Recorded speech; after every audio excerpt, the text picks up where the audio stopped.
3 days later. What do you think, 10th seat? Nathaniel asked. Will you be able to find this man for me?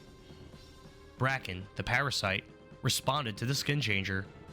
Find him, I can, for you. I can shift into any plane, and I speak often to the demons in the plane where Hainsworth just escaped. Dangerous. I feel the threat that arrived to unmake that world. The man you seek, he serves that threat. I'll bring him back to you.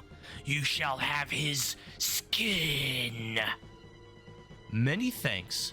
With that man's identity, I can recruit some strong men from the abandoned and make my way to Un.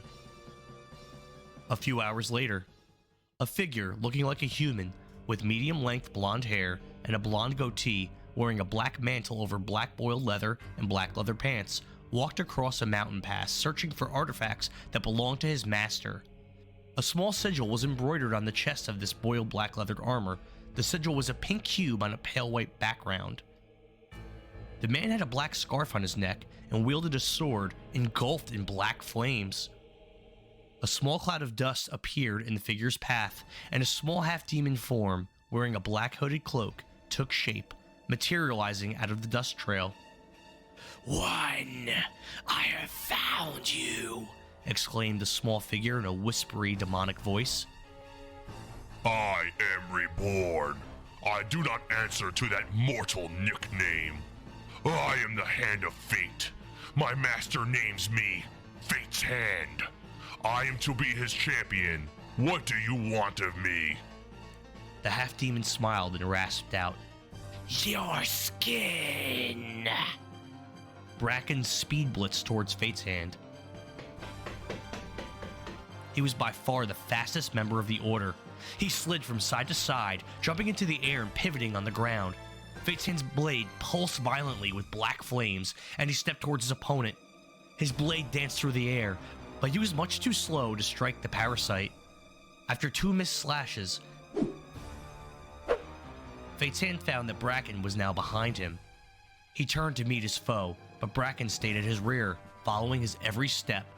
Small daggers ripped and sliced at Fate's Hand's back.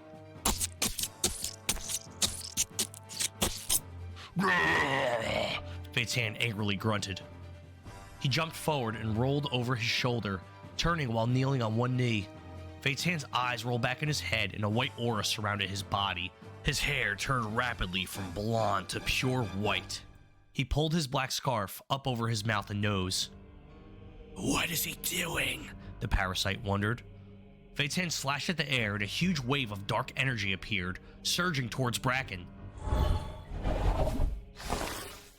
The 10th seat used his superior speed to avoid the attack and tried to dash back around towards Fate's Hand. Fates was still a good 15 feet away, but he jabbed his sword towards Bracken. Bracken looked down and saw the edge of a blade sticking into his gut.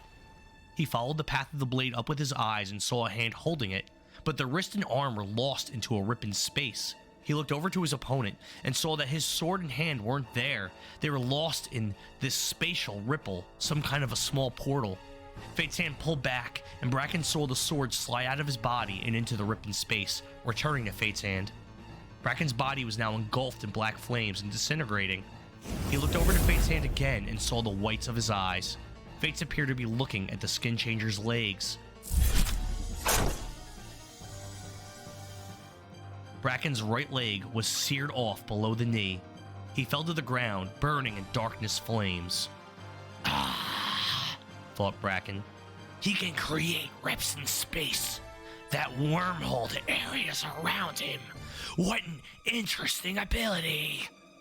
Bracken's body fell apart into a dust trail and snaked towards Fate's Hand with blinding speed. Fate's Hand hurled darkness at the dust trail with his sword, which scattered the dust. But the dust reformed and came back at Fate's Hand again. The dust swirled around Fate's Hand, who slashed at it wildly to no effect. The dust snaked behind Fate's, and the skin changer's head formed in time for Bracken to let out a demonic whisper in his foe's ear. You are mine! Fates turned, bringing his sword around to the Whisper, but Bracken's head had already dissipated back into a dust trail. The dust shot up, high into the air, then it hurtled back down towards the earth. The dust slammed into Fate's hand's back, seeping into the areas where he had suffered many cuts from Bracken's daggers earlier. The force of the dust slamming into his back sent Fate's hand falling to his knees. After a few moments, all the dust had entered Fate's hand's body. He slowly stood to his feet and looked around. Fate's hand heard a demonic laugh in his head. What? What is the meaning of this? Are you in my body? This form belongs to a higher being. How dare you? A higher being, you say? In that case, I'll take my leave. Fate's hand's belly and torso quickly expanded in a rapid and grotesque fashion.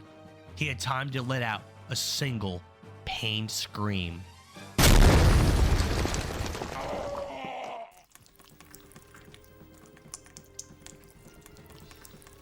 Fate's hand's body exploded into a cloud of dust, blood, and shattered bones.